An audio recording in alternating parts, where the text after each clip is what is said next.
كنتم خير أمة أخرجت للناس تأمرون بالمعروف وتنهون عن المنكر وتؤمنون بالله ولو آمن أهل الكتاب لكان خيرا لهم منهم المؤمنون وأكثرهم الفاسقون.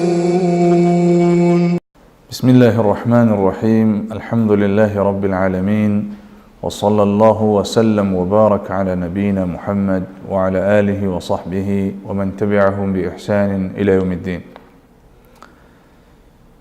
محترم ورونو، مصنف رحمه الله دا باب شروع کړو چې باب قول الله تعالى أيشركون ما لا يخلق شيئا وهم يخلقون. دا مشرکان دا الله سبحانه وتعالى سره هغه مخلوق ور سره شریکي مخلوق او د دې وضاحت به مونږ کړو چې دا کمزور مخلوق دی چې نه د دوی سره مدد کولی شي او نه د خپل ځان سره مدد کولی شي. اوس دا کوم حدیث چې راوړی مصنف رحمه الله په دې کې واقعي ته اشاره ده. مناسبت دا ده چې د الله رسول صلی الله علیه وسلم چې د الله محبوب ترین پیغمبر دی او د الله خلیل او د الله محبوب دی، خو د هغې باوجود د احد په غزوه کې چې کله د صحابه کرام شهیدان شو، نو اولی د هغوی سره څه مدد نشي کولی، هغوی ترنه شهیدان شولو او یا صحابه کرام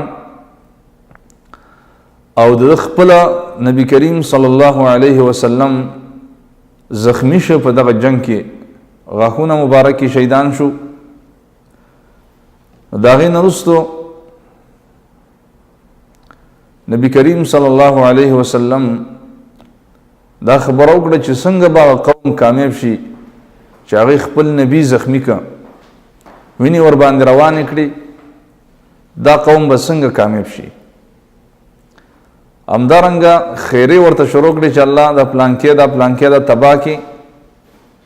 نبی کریم صلی الله علیه وسلم ته وحی راغله او الله سبحانه وتعالی ورته وفرمایل چې ستا هیڅ کار په دې کې نشته، ته زما پیغمبري او زما محبوبي، خو دومره ده چې ټول اختیار تا ته ما نه دی درکړی. دا زما د خپل حکمت مطابق دا امتحانات به په تاسو راځي. لیس لک من الامر شیء، ستا په دې کې څه کار خو نشته، که زه چاته عذاب ورکوم او که چاته معافي کوم، نو دای مناسبت دی چې اگر نبی صلی الله علیه وسلم پیغمبر دی خو ټول اختیار ورته الله نه دی ورکړی، نو مناسبه او حق نه لري چې څوک نبی کریم صلی الله علیه وسلم د الله سبحانه وتعالی سره شریک کړي. وجه دا ده چې هغه مخلوق دی، د الله بنده دی، د الله محبوب دی، د الله خلیل دی، خو دومره ده چې د الله سره د شرکت حق نه لري. وجه دا ده چې هغه مخلوق دی. وفي الصحيح حدیث کی صحیح حدیث دی، عن انس فرمائی ويشج النبي صلى الله عليه وسلم يوم احد، د احد په ورځ باندې د احد غزوه چې په کوم کال باندې شوی وه، په دغه کې نبی کریم صلی الله علیه وسلم زخمی شه. وکسرت رباعیته، او د نبی کریم صلی الله علیه وسلم غاښونه مبارک شهیدان شو، غاښونه یې ووتل، وینې ورباندې روانې وي. نو فقال نبی صلی الله علیه وسلم فرمایل کیف یفلح قوم شجوا نبیهم، څنګه به هغه قوم کامیاب شي چې خپل نبی باندې وینې روانې کړلې، خپل نبی زخمی که، دا قوم به څنګه کامیاب شي؟ نو فنزلت، دا وحی راغله د رب العالمین د طرف نه چې لیس لک من الامر شیء، نشته ستا د پاره په دې کې څه اختیار، ستا په دې کې څه اختیار نشته دی چې زه چاته بخنه کوم که څوک معاف کوم که چاته عذاب ورکوم بس ستا مسؤلیت دی د الله بندگی او د الله د دین دعوت او د الله د دین خدمت. نور په الهي کارونو کې ګوتې مه وهه.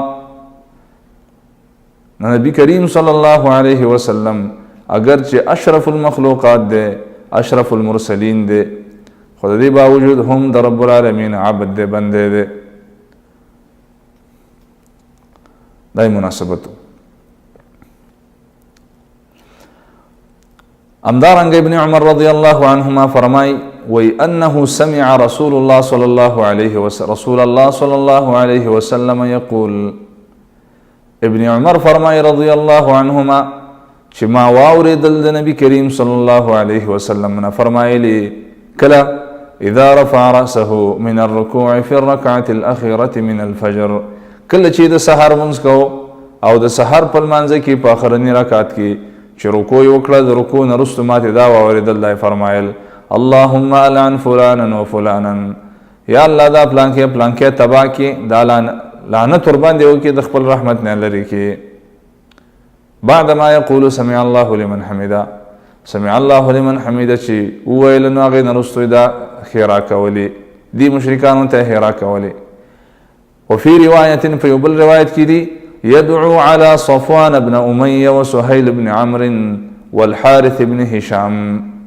دا د کفار مشرکان مشرانو دغه وخت چې صفوان بن أمية وسهيل بن عمرو والحارث بن هشام یا الله دا هلاکې. فنزلت، نو نبی کریم صلی الله علیه وسلم باندې وحی راغله لیس لک من الامر شیء، ستا په دې کې اختیار نشته دی. اگر که دا ډېر سخت مشرکان دي، ستا د دین مقابله کوي، ستا مقابله کوي، د الله دښمنان دي، د الله د دین دښمنان دي، خو دومره ده چې ستا په دې کې اختیار نشته. که زه ورته معافي کوم او که زه ورته عذاب ورکوم دا زما کار دی، ته خپل مسؤلیت ادا کا. ستا مسؤلیت دی د الله د دین خدمت، د الله د دین دعوت او په دې لاره کې صبر کول. نور کارونه ما ته راپرېږده. نو دینه دا ثابته شو چې نبی کریم صلی الله علیه وسلم د الله پیغمبر دی، خو دومره ده چې د رب العالمین سره د شرکت حق نه لري. همدارنګه ابو هریره رضی الله عنه فرمای وی قام فینا رسول الله صلی الله علیه وسلم حین انزل علیه وانذر عشیرتک الاقربین.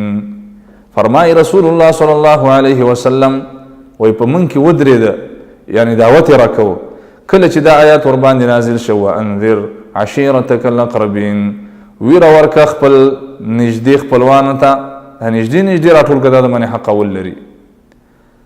نو ودرېد نبی کریم صلی الله علیه وسلم او د توحید یو ښکلی درس یې ورکه.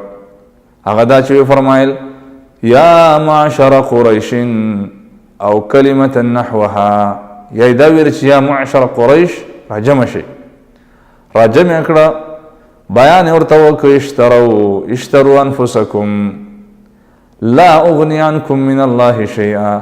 ای قریشو ایمان راوړئ او خپل ځان د الله نه واخلئ، خپل ځانونه آزاد کړئ، خپل ځانونه واخلئ، معنا دا چې خپل اعمال وکړئ، خپل ځانونه نه ور د جهنم نه بچ کړئ.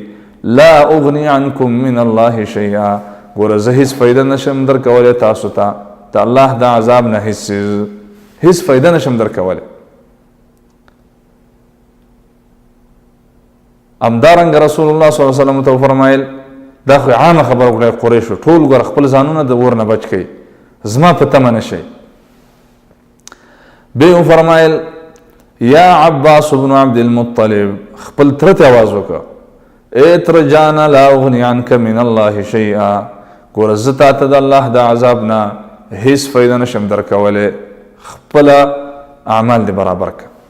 دارنګه وفرمایل یا صفیة عمة رسول الله صلی الله علیه وسلم، ای ترورې خپل ترور ته آواز وکړه لا اغنی عنک من الله شیئا، ګوره زه هیڅ فایده نشم درکولی، هیڅ نشم بچ کولی تا زه د الله د عذاب نه.